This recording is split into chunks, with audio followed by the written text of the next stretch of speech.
Good evening, everybody, and a very warm welcome to all of you. My name is Olyvia Nikou. Before we begin, I would just like to acknowledge the traditional owners and custodians of the land in which we gather tonight, the people of the Kulin Nation. I would like to pay my respects to the elders, past and present, and welcome any First Nations people tonight. Thank you, Maya. Good evening, my name is Nikos Papastergiadis. Together, we welcome you to tonight's book launch, The Cosmos in Cosmopolitanism, written by Professor Nikos Papastergiadis in conversation with Paul Carter. Now, this is a book that my father has been working on for a very long time, and you're all about to sit through an even longer conversation between Paul and Nikos. Thank you, Maya. This is a very warm welcome to everyone. I can see old friends and new friends with us here, and that absolutely delights me. But I particularly also welcome and thank the following: Scott Maguire, Cheryl Conway, David Pledger, Callum Morton, Jasmine Pfefferkorn, Jim Bossanakis, and Bill Papastergiadis. Thank you all. You're all very welcome tonight, and I hope you're in for something different and something wonderful, as always is the way when Nikos and his friends come to open up our minds and our outlook about the world we live in. We're here to launch Nikos's latest book, but before we do that, Maya and I have to and want to delve into discovering a little bit more about the creator, not just the creation, but the creator, Professor Nikos. And as you might know from our past history, we like to know what makes this man tick and gets him to the book. Maya, you have and I, with a little bit of history about this journey of discovery, what do you recall about the first time we started this exploration 12 years ago, and what was different then from your observations now? Well, for those of you who don't know, 12 years ago, Nikos released the prequel to this book called Cosmopolitanism and Culture. Like tonight, Olyvia emceed that book launch, and she had a little help from a 7-year-old me. From my perspective, not much has changed. Both times I've been put in front of a crowd and forced to speak about cosmopolitanism. I still don't know what that word means. And so, having been asked back up on this stage to speak on behalf of my dad, I've only completed 1 year of my psych degree, but I might diagnose him with insanity now. But in all seriousness, my father has left some very big shoes for me to fill. In addition to the book you're all about to hear about, he has written, edited, or worked on countless others. He's given talks all over the world, from the Guggenheim Museum to multiple keynotes at the Venice Biennale and Documenta, which he has referred to as the Olympic Games of the art world. Bold statement, but okay. The achievements are endless, but I am sure he's listed all of them for you each over a souvlaki before. Safe to say, he is a very well-known and respected academic, someone I look up to immensely, a pioneer within his field. But that is not what Olyvia and I are up here to tell you about. You want to get the book? Well, I did read the book, and thank you very much, Nikos. I actually needed one of these to get through it and hopefully get what you were trying to teach me, and I thank you very much. It took me a bit longer than normal, but it was very worthwhile. But amazingly, as I was reading it, it is incredible how the cosmos joins people together. And I'm reading this book, but I start to think of Donald Rumsfeld, of all people. So the connection is extraordinary, from Nikos to Olyvia to Donald Rumsfeld, N-O-D, nod. Okay? So for those of you who don't know who Donald is, he was the Secretary of Defence under two presidents in the United States, Ford and Bush Jr. And he came up with this concept that puzzled us and has remained for a while as a bit of a joke, but helped us working out what to do tonight. And he introduced us to the concept of known knowns, known unknowns, and unknown unknowns. So we do know some of the known knowns, and that is that Nikos is known for his acuity in commenting on culture, the arts, etc., etc. And Maya has touched on some of his many achievements. They're known knowns, and that's why you're here tonight, and that's why we usually run out of chairs every time Nikos presents anything, because he's really worth listening to. So they're the known knowns, but Maya and I want to delve a little bit into the unknown knowns, or the known unknowns, and then maybe even the unknown unknowns. So, now, for those of you who don't know, I'm sure you could probably guess this, but my father is very adamant about ChatGPT and other forms of AI. I've recently become a student of his at Melbourne University, and his most recent lecture was prefaced by him passionately speaking, or otherwise known as ranting, at his students for 10 minutes about how AI is rotting our brains. So my question for you is, as someone who's never used AI before in her life, obviously, what do you think AI will do to your profession and area of study in 10 or 20 years' time? Yes, you, Nikos. You're it. I'll You're find for you. Yep. For you? I'm already redundant. I don't need to wait 20 years. Fair enough. Okay. All right. Short and sweet. Love it. Short and sweet. We thought we might get a glimpse into the future, but we'll have to wait for the next book, it looks like. Well, Nikos, you have to answer this question. You can't sidestep it. It's a very serious question. You are forced to kill one person. I've cleaned this up, by the way, for those of you who know what's coming. Have a passionate, intimate affair with another person and elevate someone to CEO of the world. Who do you pick and what position do you put them in? He's never lost for words. I had to find something to make him just slow down a little. So I have to kill someone first. Any order you like. Donald Trump. Having a passionate affair? Yep. With any person? Anyone, historically anything. Uma Thurman, though. Whoa, very good, very good. And so we've killed someone, we're having a good time with someone, and now we need a CEO for the world because we're in such a mess. Well, the CEO's my daughter. She's already the boss. Wonderful. All right, tough question, this one. In your opinion, how smart are you?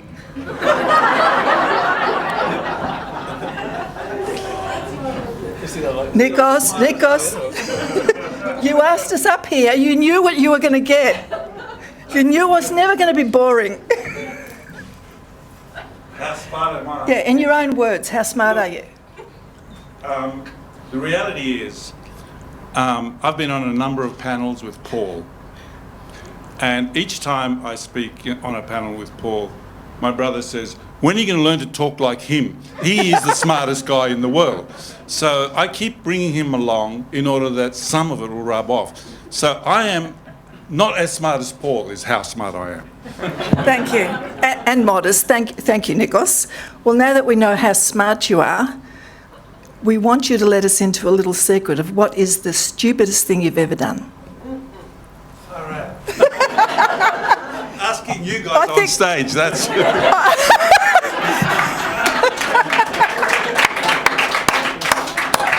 I really asked for it.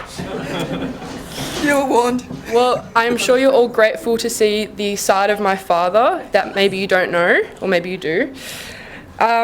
So before I was born, my uncle Bill made a speech about my father, and he made a comment and an observation which continues to be true that I would like to share with you all tonight.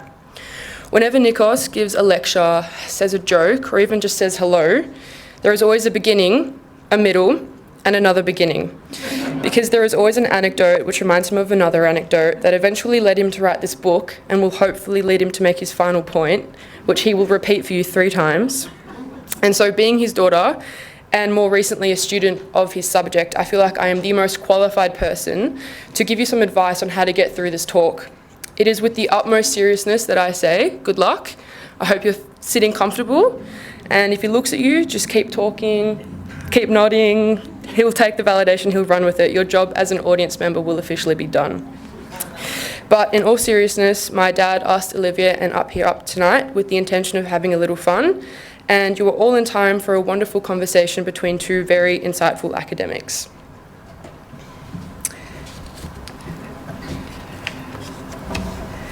Now, Paul Carter is an author, a poet, Let's see what happens now. an artist. Oh, we can think of some questions if you want to be. A poet, an artist, a researcher, a professor at RMIT. His focus, in part, has been on design, urbanism, and the social context. He is Nikos's dear friend, to whom the book is dedicated. Nikos expresses his profound gratitude to Paul, and I'm quoting Nikos now, for your patience in listening to his rambling talks as you both walked along Elwood Beach during lockdown. Ladies and gentlemen, please everyone welcome Nikos and Paul to their conversation.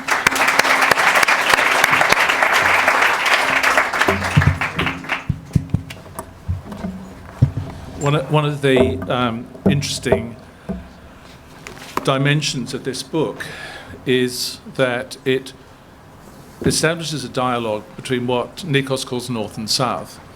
So obviously, if you want to start a book about cosmopolitanism, for many readers that implies going back to classical Greek thought and following out from that to a whole tradition, which, as Nikos identifies, is very clearly Eurocentric and very clearly inadequate to the conditions in which we find ourselves. And in contrast with that, he then posits another kind of geography of the mind, another kind of multicultural dimension. You could call it the South, you could call it the Pacific, you might want to call it Indonesian. In other words, it's another kind of constitution of relationality.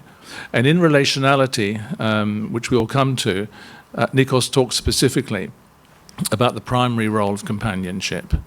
And so the companionship becomes a metaphor not just for poetics, for emotional connection, but also for geography. So I just want to give you one little sense of what this book does in geographical terms.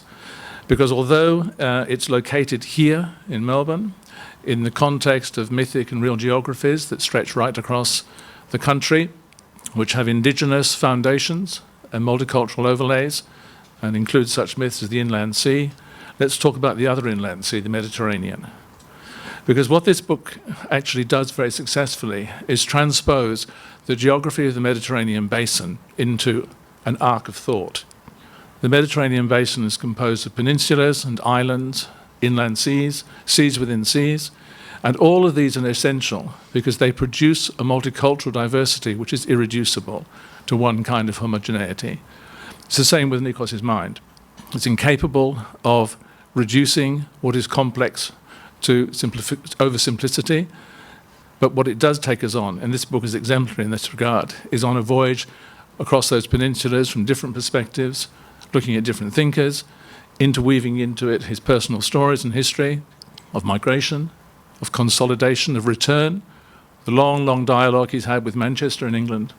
These are part of his own Mediterranean. It's a Mediterranean that is both a geography, a psychology, and an intellectual journey. Nevertheless, it's important at the beginning to find out what cosmopolitanism might be. So 12 years ago, you gave us a cosmopolitan book which focused on the relationship between cosmopolitanism and culture. 12 years on, you've, as it were, inverted the title with the explicit purpose of bringing the cosmetic in, that is to say beauty, but also, therefore, the entire sphericity of the cosmos. Perhaps you could help us understand better what this new perspective means for you. You might want to even compare it with the older book, but certainly to give us some sense of what cosmopolitanism means in this larger context. Thank you very much, Paul. I'm deeply indebted to you and to my colleague Scott and my students for many of the conversations that led to the making of this book. And it was formed, during this period of lockdown, but as you quite rightly survey, it has a wider arc from perhaps the beginning of my intellectual and writing career. But the point of contrast with the last book was that it is also a point of connection, and that is that I was looking at the way artists become exemplars of a kind of cosmopolitan order and a cosmopolitan set of possibilities. Is this microphone not working? It's cutting out. We'll fix it up. Okay, thank you. Sorry, I need to be louder. That's never been a problem. But yes, but the point of connection and the point of contrast is the relationship to artists. Because in the previous book, I was seeing artists as exemplars of an order of cosmopolitanism. And that book was written after 9/11, right on the cusp of 9/11. And also it was the end of the period where cosmopolitanism was a buzzword in the academy, especially in the UK and in certain parts of France and Germany. So there was a period of, let's say, decline in the enthusiasm and optimism associated with the word of cosmopolitanism. Because in the late 80s, early 90s, with the EU and the strengthening of international organizations like the IMF and the UN, there was a genuine belief that the world was heading towards a cosmopolitan structure, and that international arrangements were becoming more dominant. Then, of course, after 9/11 and the refugee crisis here in Australia, which occurred 2 weeks apart, there was a sort of huge withdrawal, a backlash against, and a reclaiming of national, territorial, and insular, and more provincial and parochial thinking. I noted that artists resisted this tendency most powerfully and gave some of the most eloquent and most evocative and most optimistic and utopian visions of how to be in a world that was going in the opposite direction, how to be with others, how to offer hospitality, how to create connection, how to explore curiosity, and so on and so forth. However, my training as a social scientist was to look at these examples and to see what kinds of society, what kind of norms, what kinds of political possibilities were being intimated in these artistic exchanges and collaborations. And so the way I analysed these artistic exercises and projects and events was from a sociological and social scientific perspective. And so that I would see out of the artwork possibilities for new kinds of society, but still exploring social and political questions in the realm of the arts. Now, everybody who's worked with an artist, and there's some good friends in the room like John, they welcome these conversations about the consequences or the context in which their artwork is either heading or is embedded in. And they certainly have really important things to say about the directions of our society and also the latent possibilities in our society. However, at the end of every such conversation, there's always a niggling feeling that something is left out. There's always this sort of irritating moment where you feel that I haven't touched on something that's very precious for this person, that is actually implicit in every detail and is at the beginning and way beyond the end of what they're intending to do.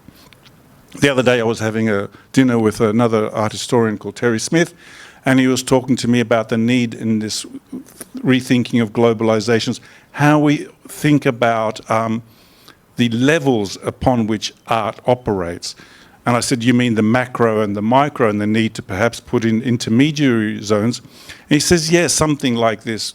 But I said to him, but maybe we need a little bit more than just macro, micro and meso. We need to think what comes before the micro and what goes way beyond the macro into the infinite, the cosmos and the atomic.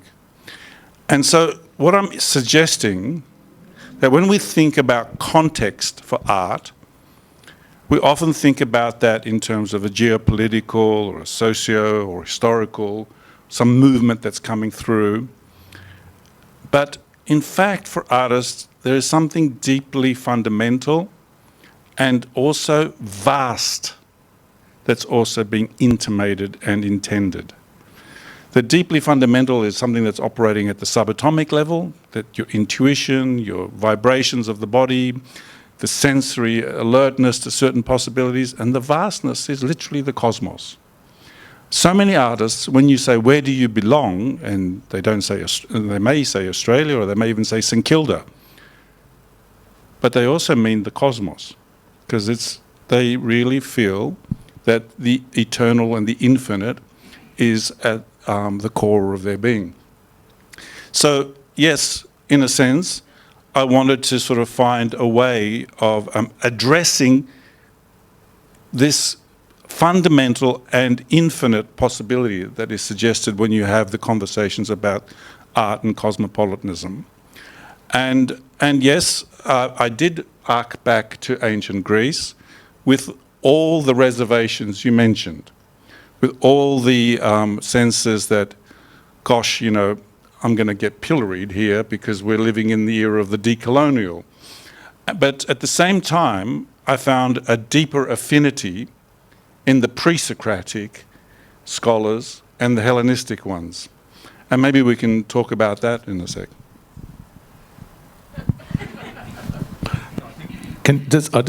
I just want to interrupt you. Please. No, I don't really. But maybe talk a little bit for all of us a bit more about your concepts of cosmopolitanism and sphericity. That's the key term. Spherical. Yeah, Paul was just asking about the way in which the cosmos and the spherical are connected. The central argument of this book is that the way in which cosmopolitanism to this very day is studied is a normative way. We look at the rules and moral order and the political structures that enable us to build open relations and explore our curiosity and exchange our cultures with other people. And that sets up good norms. Now, that is a sort of linear sort of set of interactions. It might be complex, but it's multiple lines crisscrossing each other. Whereas when I thought about the cosmos and cosmopolitanism, and when I was thinking about it in terms of the aesthetic versions, not the normative, the aesthetic versions of cosmopolitanism, I realized that it actually scoops very far and wide. And when I went back to read the ancient Greek texts, what I was stunned to discover is that, of course, ancient Greek philosophy is trying to do a number of things always. What have we come from? What's the world made with? And what are our connections with each other and that world? And when they say that world, they don't mean just the earth. And so there is this consciousness that matter and motion are the fundamental questions. What is the matter that makes the world, and how is motion central to that? So that interplay between things and flows is at the core of all philosophical questions. And so I was fascinated with these pre-Socratics because they were genuinely trying to find answers to those fundamental questions of being and becoming. And then I discovered that the so-called first thinkers of cosmopolitanism, the first to develop an actual philosophy where the term was used, not just a throwaway line, because Socrates used it as a throwaway line, Diogenes before him also used it as a throwaway line, but the Stoics, who were all strangers to Athens, none of them were from Athens, and they were from the archipelagos, the islands, the different parts of the perimeter of the Mediterranean. They were from what is now Western Turkey or Lebanon or Syria or Northern Africa. These people had come to Athens and met in a stoa in these arcades where they would talk, not just be part of an educational teacher-servant-student relation, but would talk about relations with others and would develop this informal set of educative processes. The interesting thing about them was that they also revived both the Socratic methods with the pre-Socratic questions about speculations about being within the cosmos. So once again, they did both these questions about the ethics of being, which was, fundamental to the Socratic mode, but also revived these vast questions of the cosmos. So cosmopolitanism was a moral and political and ethical issue, but first of all, the Stoics explored it in relation to how we understand the cosmos. So the Stoics had 4 categories for thought: ethics, logos, aesthetics, and physics. Physics was how do you explain nature? So cosmopolitanism starts in physics and ends in aesthetics. It starts in how we understand the being of the universe and ends in the sensory understanding and perception of that. And so they develop this spherical consciousness by thinking about our relationship to the cosmos. Now, that term cosmos was very interesting because they defined it in a very sophisticated way. Cosmos refers to, in Greek, all the people, or cosmos or kalos, the good people. It also refers to a sphere, an ether that surrounds the Earth, that separates the planet Earth from the infinite abyss of the universe. And they had this belief that the cosmos was where logos and creativity resides. Because another fundamental question that the Greeks had is, how do we as humans create something new in the world? No animal or plant has that capacity to bring something new into the world. We are creators. And that, they thought, was a semi-divine capacity. And for us to have that capacity means we are on a continuum with the godly.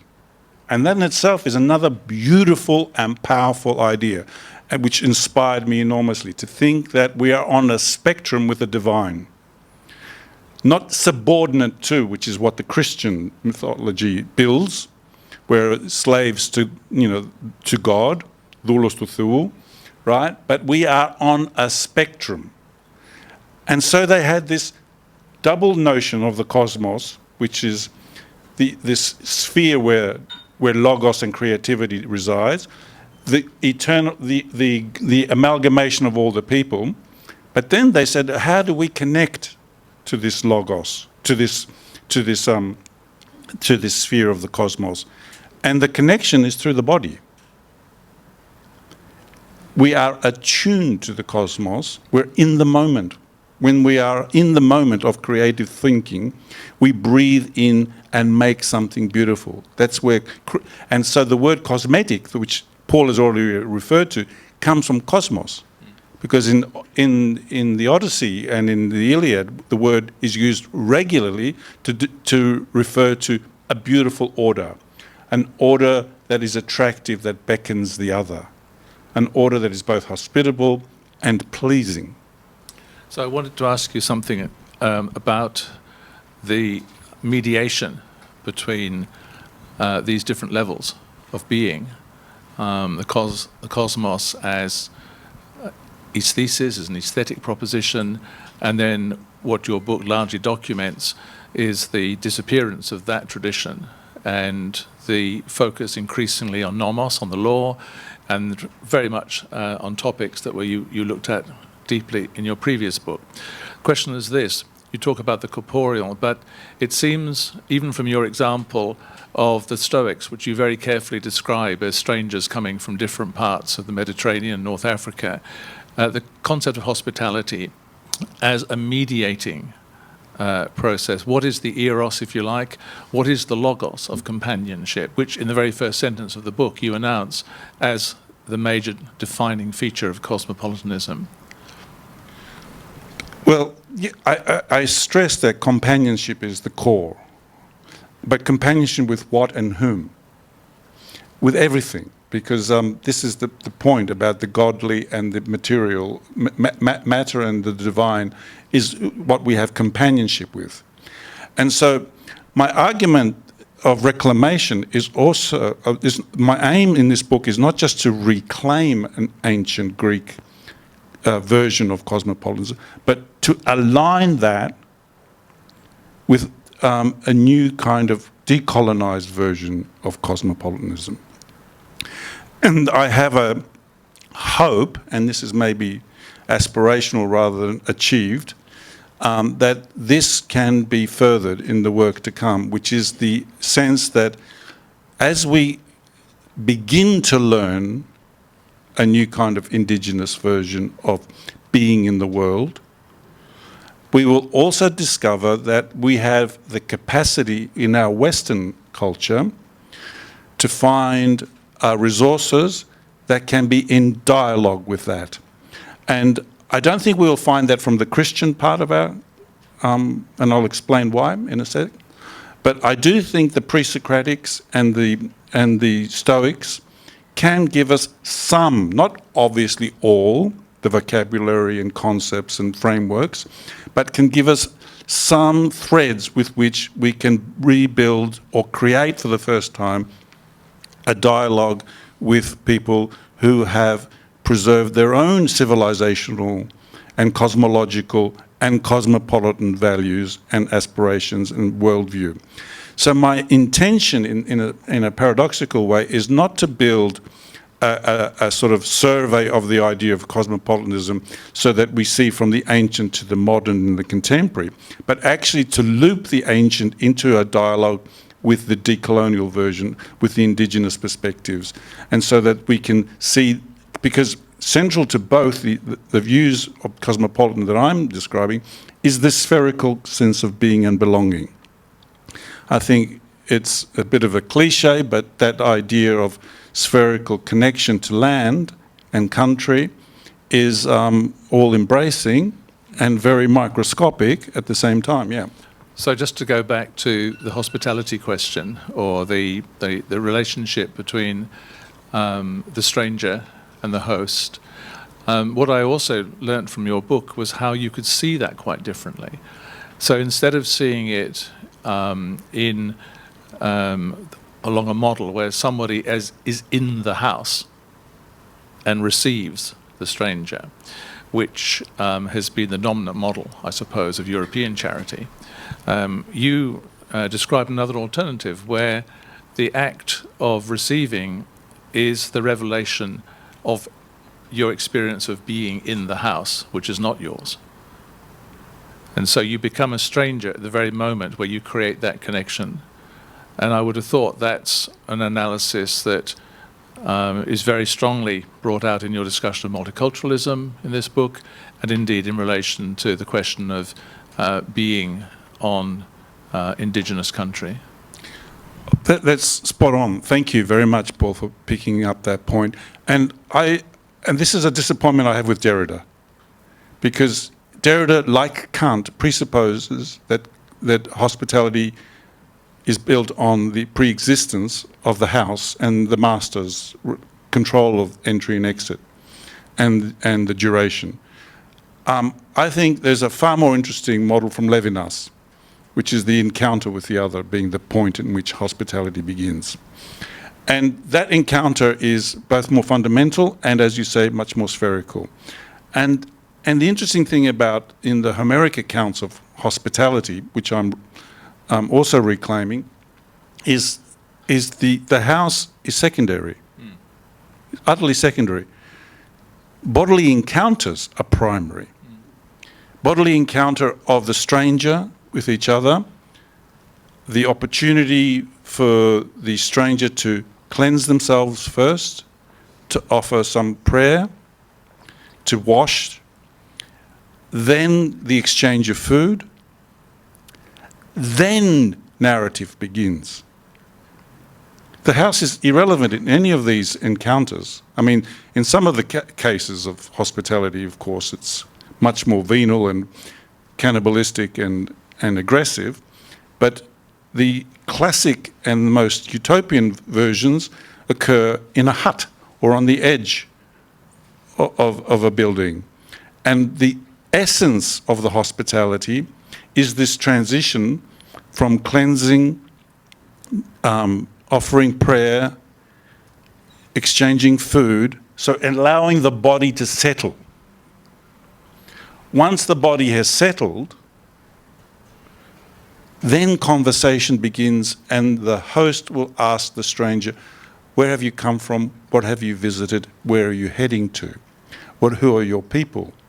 So the identification process is way down the line, and the human encounter is primary. One of the distinctions you make in the book, which is a distinction that also loops back to the trajectory of this conversation, is between the focus on cosmopolitanism as a moral imperative and a cosmopolitanism that is defined by, I think you call it, the creative constitutive. Could you talk to that? Well, this is something that hit me very hard again in the previous book, because that book was written straight after the refugee crisis, which was in August 2001, and then 2 weeks later we had 9/11 in September, right? And I was very conscious at that time that, especially with the refugee crisis in Australia, that we, I would say people of goodwill, like the people in this room, were very shocked and upset and disturbed by the way in which our Liberal John Howard-led government was politicising and exploiting and abusing the refugees of this world. I was struck by the fact that church leaders were quick to point out how immoral that conduct was. Heads of the Medical Association pointed out what harm these policies were producing. Legal experts were demonstrating the illegality of that activity. Economists were saying there are easier ways and more cost-effective ways of dealing with this phenomenon. So on every front, except for the front called power, it was seen as the wrong thing to do. But it was the successful thing to do in terms of political will and maximising power. And it really shocked me to the core that our so-called enlightened and in well-meaning people failed to cut into the public imaginary. It pointed out to me, and I think we also saw this with the Voice debate, that a good moral debate, a well-informed position, does not necessarily mean you will win the political hearts and minds. And so a moral imperative is fine, but it's not always sufficient in our imaginary. And so I was struck then, and I'm even more struck now, by the need to always supplement the moral imperative, you should do this, with a creative constitutive, which is because it feels good. And I think we often fail to, as a society, communicate the pleasure of doing the right thing, or the pleasure that we have of being with other people, the pleasures that come from exchanging things. And so this is why I've shifted towards another word you've used, which is eros, that the book is aiming at thinking about cosmopolitanism from the perspective of eros. Where do we find our pleasures? Where do we find our desires in these encounters with others? And that is, I think, perhaps a more ineffable and more difficult and almost impossible issue to pin down, but all the more essential. Well, I think one of the things that's very striking about this book is your attention to agency. In other words, to the way in which you might enact the cosmopolitan view. So there's quite a sort of interesting moment in the book where Nikos basically rehearses the reasons why cosmopolitanism should be rejected.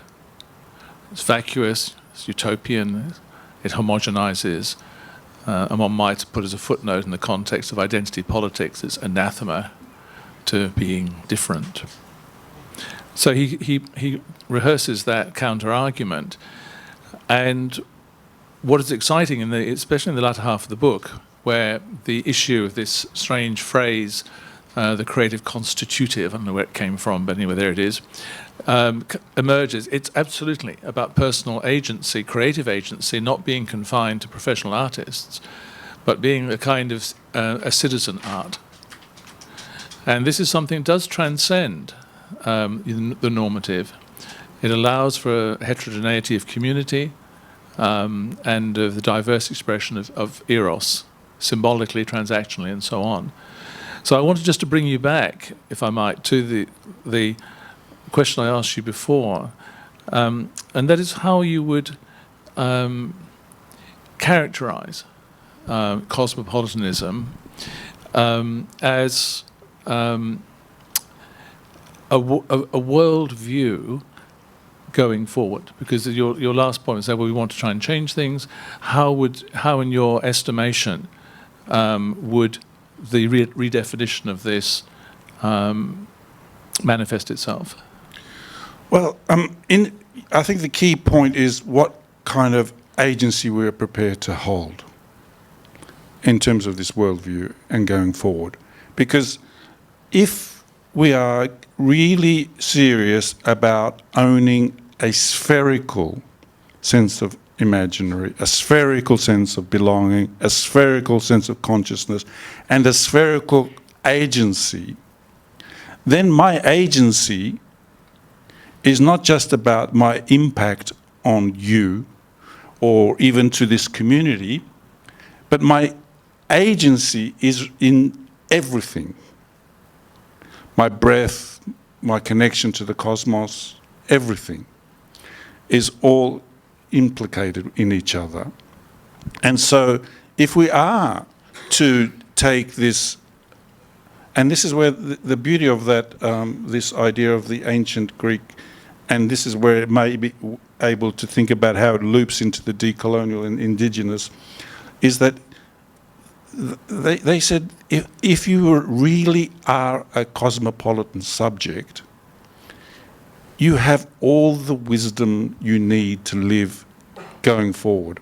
Because they had this idea that by being attuned to the cosmos, you were fixating and picking up the vibe or understanding the ideas that helped you navigate your way through all the issues and challenges of the world. So a good cosmopolitan subject who was attuned to the cosmos, therefore didn't need a lawyer to tell them what's right and wrong. Didn't need a teacher to teach them how to learn. Didn't need a doctor to inform them what was the healthy or unhealthy path in their way. Now that's an ideal, and they would say no one has ever attained that ideal, but the principle is that our agency and our worldview and our capacity to attend to our challenges and opportunities drive us towards this kind of attention to our sensory being in the world as a whole, not just to our particular obligations to either the classroom or our family or even our nation or our community. It literally is to everything. And everything, I mean both the subatomic and the infinite. So I described Nikos's intelligence as like a Mediterranean, not necessarily the geographical one, but a kind of water body that has many peninsulas, gulfs, dark spots and turbid zones. And one of the most, so you can imagine we're voyaging through his mind here, and we've been through, you know, the great Gulf of Benevolence, which is quite clearly a strong marking point, where you can see Cape Eros sort of blinking sort of quite sort of elusively and also quite attractively on the horizon. But there are also some dark Sargasso seas, and one of them is, which you have to read as Nikos, is sort of agitated engagement with the philosopher Immanuel Kant. And he can't like him. He would love to, but he can't. And so I want you to understand this is a book of tumultuous moods and tonalities. There are many storm clouds. Not all the bays are blue. But you should just, I don't really want to sort of meditate too much on a chapter of European intellectual history, interesting as it may be. I prefer to sort of take the conversation towards a discussion of how you understand creativity to work and operate.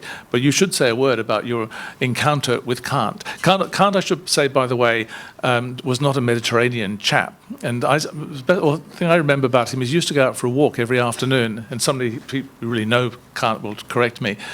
And the shopkeepers used to keep their time by his walk. And he walked, and he would have been perfect for COVID because he walked the same path in isolation for so many 100 meters, and then he turned around and walked back. I think this is a powerful allegory for our time. Anyway, but you have to say a few slightly less serious words about your encounter with Immanuel. Immanuel Kant, is, of course, for moral philosophers, the epicenter, and it is the middle of my book. It literally smack the middle of the book. And I came to him quite late. I'm not a philosopher by training, and I'm sure many philosophers will tear me to pieces over this, but some have already tried. But the thing is, I have unbelievable respect and annoyance in equal measure when I read Kant, because the guy is absolutely brilliant engineer. Like, he orchestrates, he places things, he explains things, he builds up an edifice, and it is almost perfect. The structure of his thought is so precise and interconnected, and his ability to identify the flaws of everyone who has come before him and to anticipate critiques that will come after him for hundreds of years almost is just stunning. But my frustration with this man is not that he was this sort of little homebody guy. I mean, I admired him, because he wasn't a Mediterranean. And this is another interesting feature. I said that the Stoics were all from the peripheries of the Mediterranean. In other words, they all came from port cities. All the great thinkers, with the exception of Jürgen Habermas, who's probably the successor of Kant, also came from port cities. And Derrida, who I admire but also get a little bit annoyed with, talks about this in terms of capes, areas of land that protrude into the sea. And for the ancient Greeks, they had this place where they would gather. It was called the Pnika, which is where all the political deliberations occur. When the Democrats were in power, they would get up on the stage, the Vima, and look towards Piraeus, out towards the sea, and then speak to the audience. So imagine if we're in the Pnika now, and Paul and I are speaking to you. We're looking at you, but behind you is the blue of the Saronic Gulf. When the oligarchs came to power, they would shift the stage to the other side, so when you spoke, you faced the mountains. And I think that's a very powerful metaphor. And Kant himself, although he was in the central city of Königsberg, right, in Prussia at that time, but that city was a mercantile city. It was connected to the Hanseatic League, and it was the port city along the rivers that took them out for all the trade, but also brought stories from the rest of the world. So this little homebody guy who was so meticulous about his path and was so dedicated to his scholarship that he did virtually nothing but read and write, had no relationships, he was a virgin apparently, he had one picture on his wall. And the only time he got really upset was when Rousseau wrote a book that was better than he thought he could write. And so he was a very incurious character, but the texts themselves were, you know, almost flawless. Now, what was the problem with Kant that I'm struggling with, that Paul is alluding to, is that he starts off with this great spherical thinking himself. He was actually a great speculator in physics, in the movement of the stars and planets, and was fascinated in the cosmos. And he admits at the end of his life, two things fill him with awe: the power of reason and the beauty of the night stars. My frustration is that he never ever dedicated himself again to the beauty of the night stars. Very soon after he began his professional career, he did what Socrates had done 2,000 years earlier, which is he decided to bring philosophy down to earth, separate it from speculation, and embed it as much as possible into the world of the empirical, which was the world of the here and now. Socrates had no time for this airy-fairy cosmological thinking. The one debate where Plato actually puts this on the table, which is the Timaeus, which is about the explanation of the birth of the cosmos, is the one time in all of Plato's dialogues where Socrates barely says anything. Because he just thought, how can you ever prove these things? And for Kant, it's the same kind of struggle. Better to leave that to the side and focus on what can be done in the here and now. So, thank you very much, Professor Kant, for attending the interview. Brilliant, interesting, but frankly, we'll leave it for the time being and move on. So the real question then becomes, for me at least, is the in terms of the sphericity of your rhetoric, is why we arrive towards the end of the book with an affirmation of creativity, which is pretty broad. It seems to cover almost everything that's not normative. And it focuses particularly on artists that you've seen running the Olympic Games in various places, but the writers are curiously missing. And so you make sort of brief reference to some of the great modern writers, but it's almost in relation to Bergson or something of that nature. Is it only the artists who are the new cosmopolitans of the cosmos, or do you see a role also for poetry? Oh, I mean, that's volume 5. Of course, no. I mean, when I said when an artist feels they're in the zone, that an artist is not alone. You could be doing carpentry in your house. You could be playing sport. You're poised. You're in this delicate sense of connection. That's not unique to the visual artist or anyone. It's just my reference point.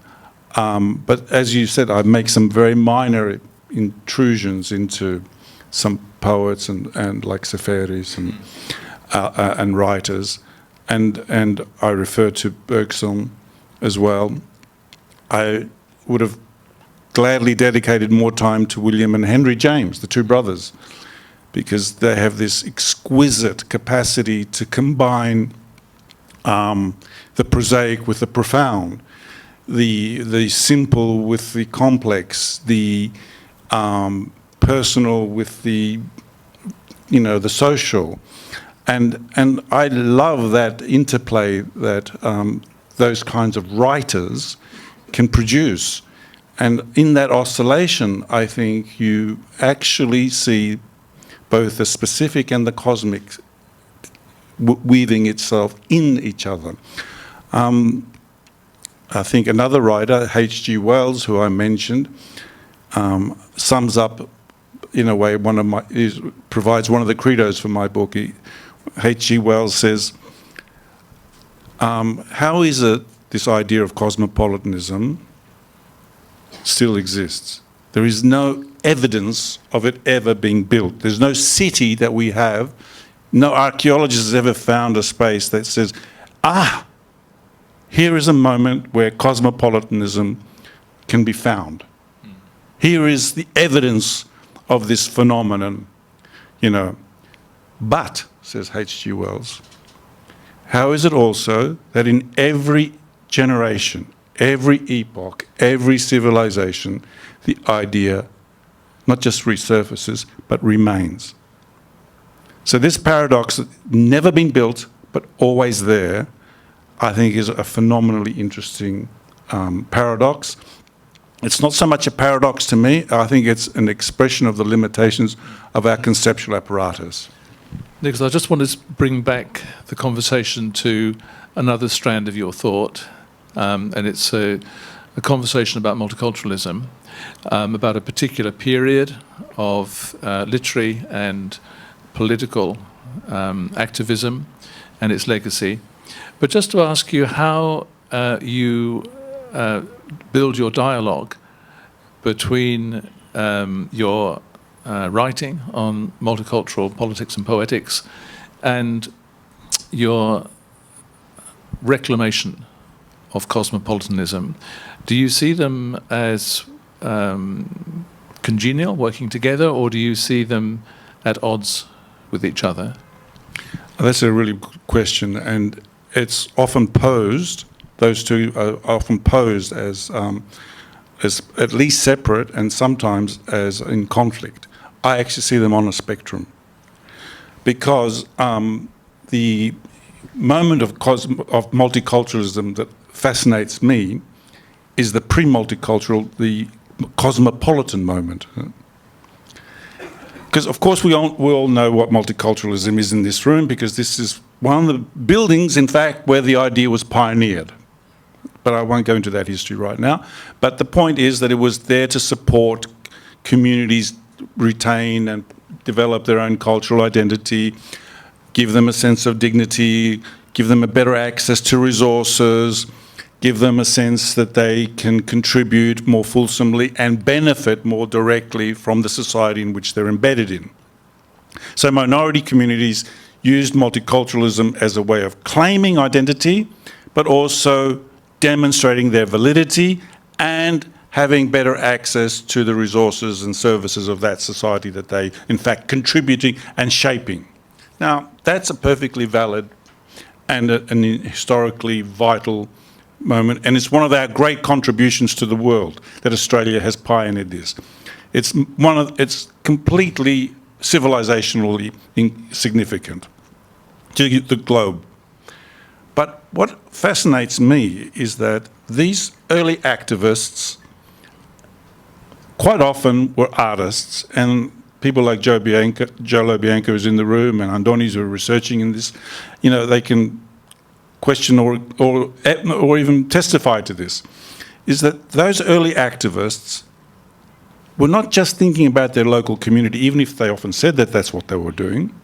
They had a bigger vision, a humanitarian vision in some cases, or a universalistic image in other cases, but they almost all had this vision that the idea for multiculturalism comes from a cosmopolitan impulse. And that is really difficult to articulate in a political order which asks you to put things in boxes, asks you to translate things so that they can be organised around policies. Even if you're supplementing and adding new policies, it's still asking you to think in an institutional order, right? But the impulse that drove these people to say, hang on, the way in which our society is organised, the way our society recognises me as a human being, is inadequate. That impulse comes from, I claim, a cosmopolitan ambition or a cosmopolitan need to feel connected with others. And so, in a sense, cosmopolitanism predates the multicultural, is implicit in all of the multicultural, and is the horizon toward which the multicultural tends to. If it's not doing that, it will eventually entropy or fragment into competitive and aggressive little sphericals. So it's not contradictory, it is utterly relational. But that was the very word I was going to pick up on. So I think one of the achievements of this book is to articulate relationality, not as an in-between event, not as a supplementary, but as the molecular structure of the cosmopolitan. And I wonder then whether, in your description then of a post-multicultural moment, you would make specific diagnoses of what is missing or what needs to be retrieved, leaving aside, as you say, the historical discussion about multiculturalism. It appears from this beautiful book, this very powerful argument, that there is a way forward. And it's a way forward that is not just through more consciously formed creative activity, but it's the creativity of the encounter itself. Is that where the book is leading? Absolutely, thank you. You said it better than I will say it. So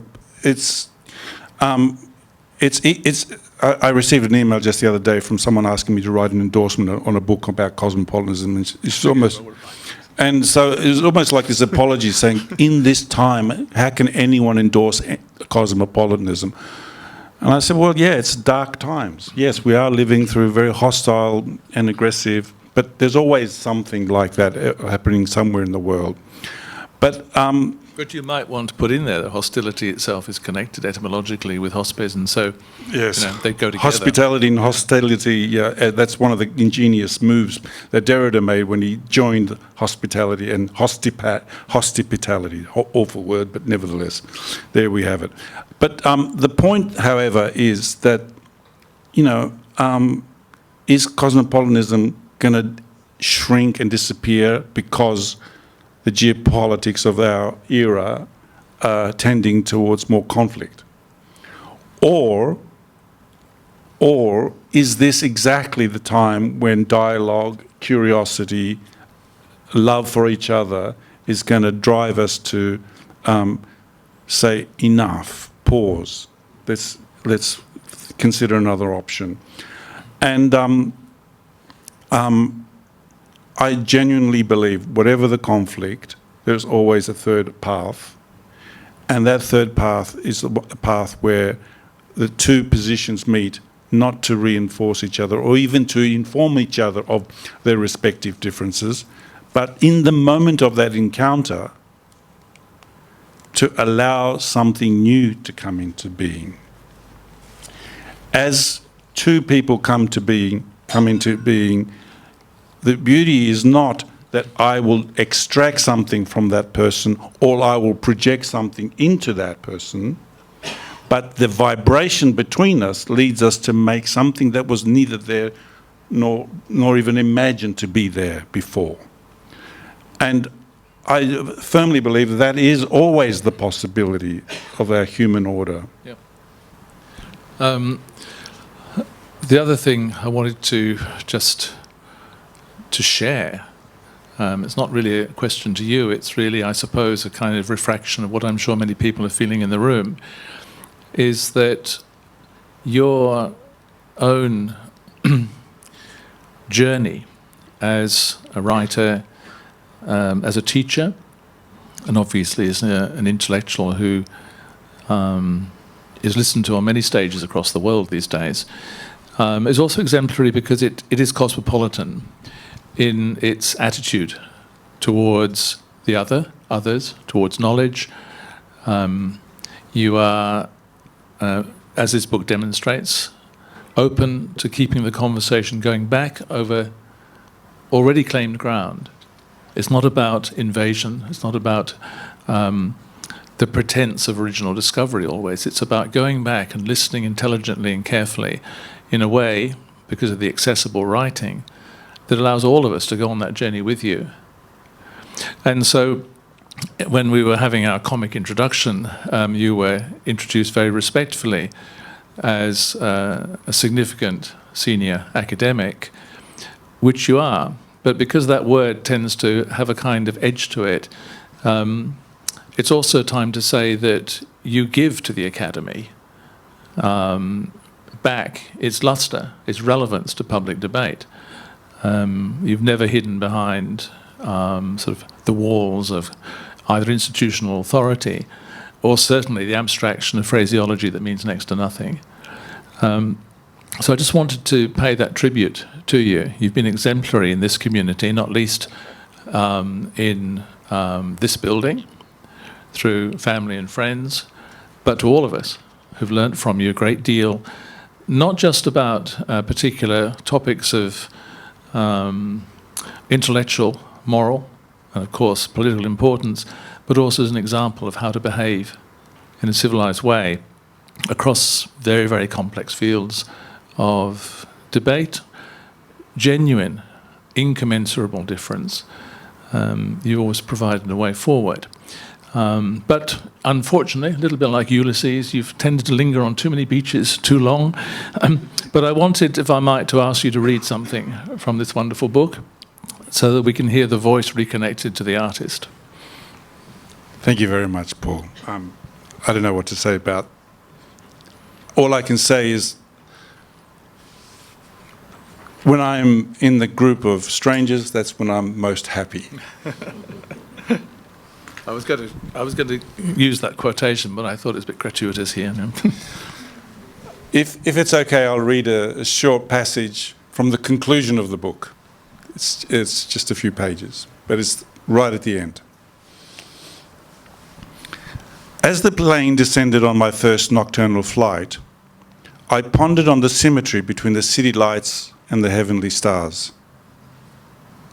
Today, we not only see the world from the ground, but also from the sky. This is a hemispherical perspective of the world.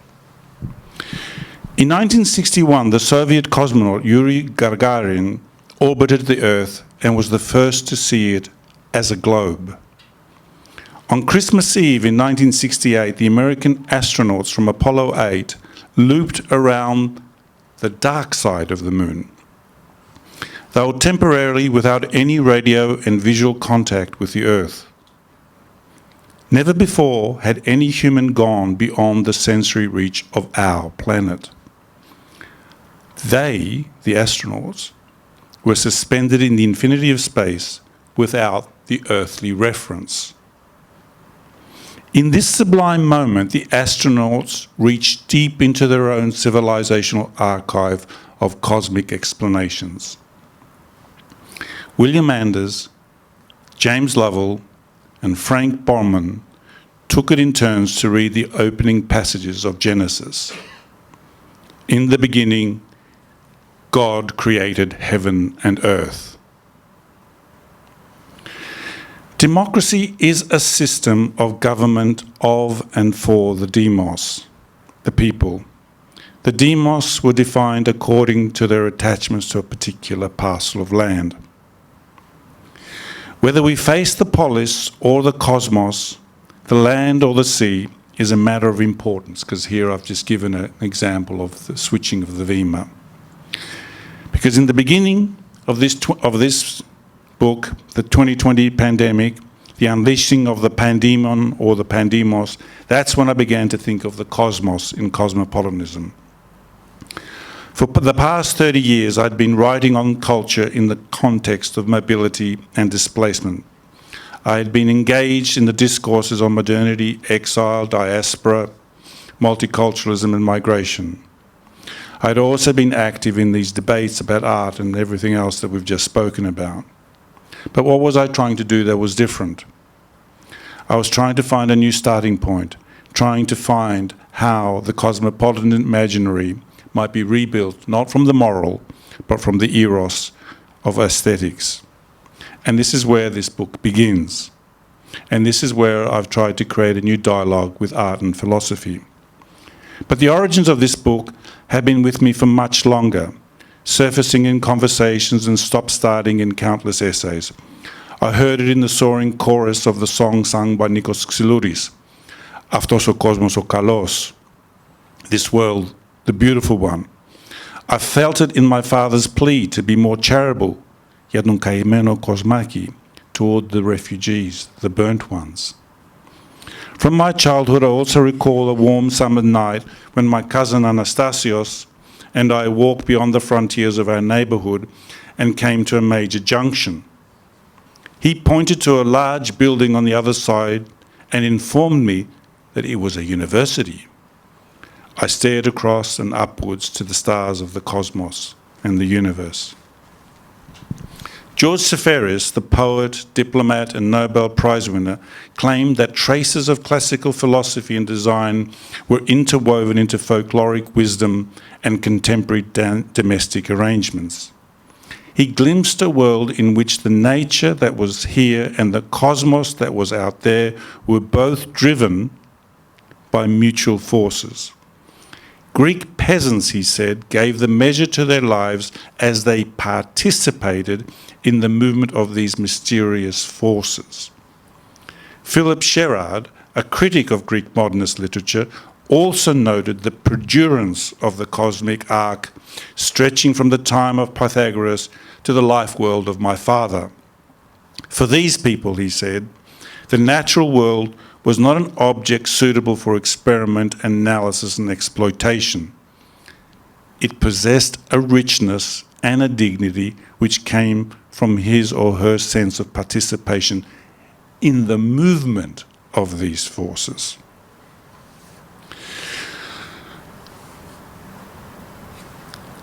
Now, what I want to end on now is, rather than reading all of this, is a brief passage about an artist who I also was inspired by. He's a Korean artist who lives in Japan, and his name is Liu Fan. And he made the comment that each breath is a cosmos, and in each cosmos there is his stroke, because he makes paintings which are usually single strokes, and they're all exercised in a single breath.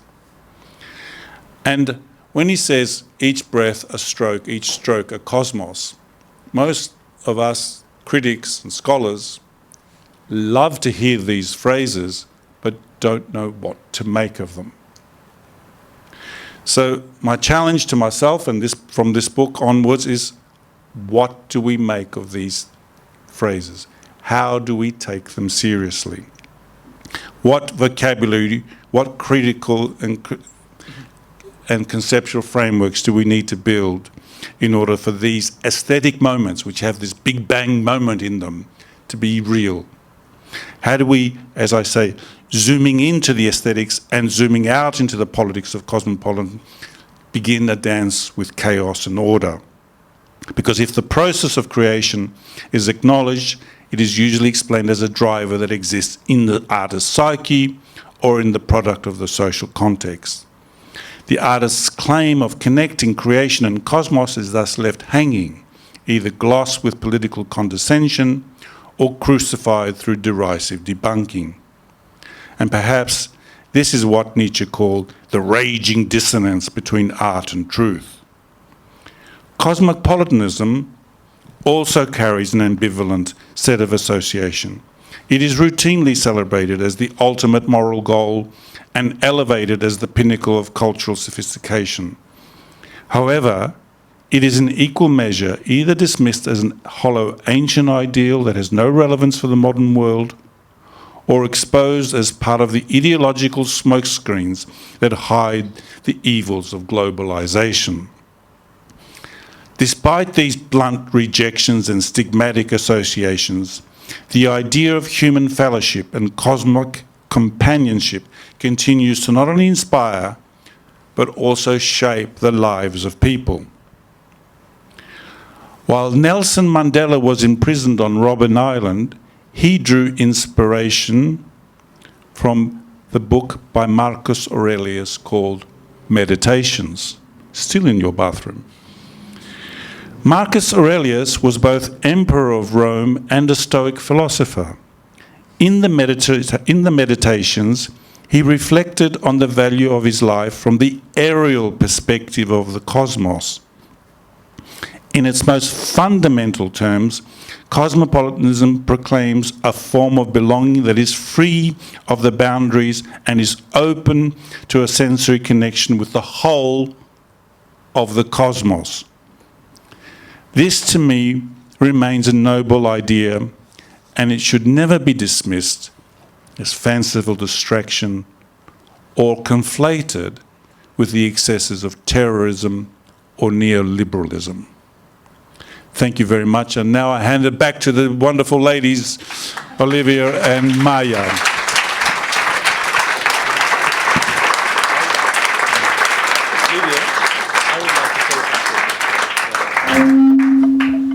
Before handing it back to the glamour, just want to just say one final thing, if I may. This is just something that I feel, but it's also, there's a catalyst there in another of Nikos's books, which is on display and presumably for sale over there. It's about friendship. So we've had this word companionship, but I just wanted to acknowledge that all the people in this room form a kind of rhizomatic friendship network that is far stronger than anything else.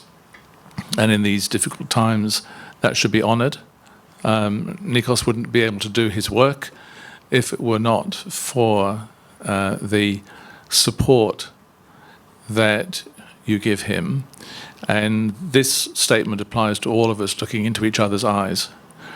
And I think it's important to say that perhaps there's been a complacency about this capacity of us to produce measured free speech that's respectful but also passionate. But Nikos is a catalyst for that. And I'm sure I speak for him when I just thank you all for being the interpreters and indeed the agents of what he's talking about. Okay.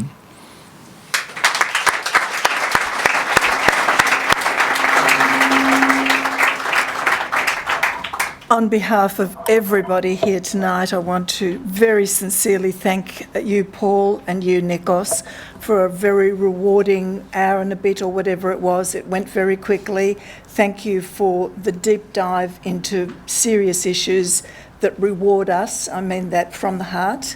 I also thank you for tolerating the levity that Maya and I had at your expense, Nikos, which just proves that you're connected to the cosmos at many levels, not just as an academic, not just as a thinker, a commentator, all of that. You're a good sport, and we thank you. So, and just for a moment, I want to personalise tonight for just a tiny bit. I have worked with Nikos in the past, and I often agree with him, which is great, because we're both right. Sometimes I don't agree with him. But what I love about the exchanges we have is he demonstrates a philosophy which is so dear to my heart, and I think we would all be rewarded if we walk away with it tonight and live that way going forward. And that philosophy is best idea wins. Doesn't matter where it comes from, doesn't matter who articulates it, best idea wins.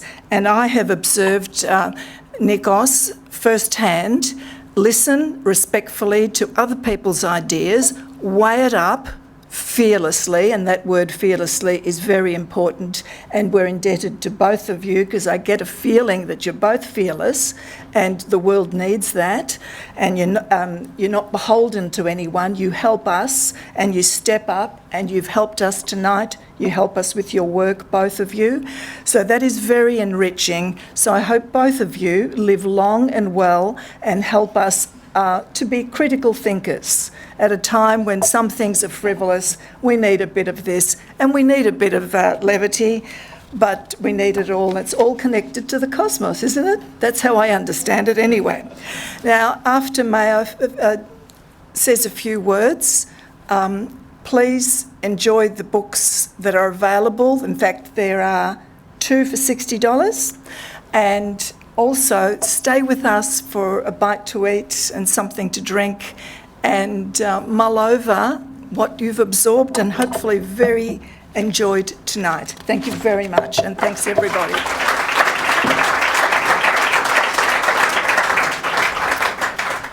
Olyvia and I would like to thank everyone for attending tonight, especially a big thank you to the Greek community team for having us and setting it up, and especially to Antonia, who unfortunately could not be here with us tonight. A big thank you to Paul for being here tonight as well and engaging in this conversation with Dad. And to the man himself, Dad, we wouldn't be here without your book and without your big ideas. I'm sure I speak on behalf of everyone when I say anytime I leave a function of yours where you're up on this stage, I feel 10 times smarter. And you have been an incredible inspiration to me throughout my entire life, someone I look up to every day, and it's become more and more apparent as the longer I'm with you, and since I've taken your class, even more apparent. But you're really the way I decide to live my life really derives from you, and it's can't put it into words, but I am very, very inspired, and I do love you a lot. And I'm very proud of this book, and I'm very proud of all of the books he's released. And I do now know what cosmopolitanism means. But yeah.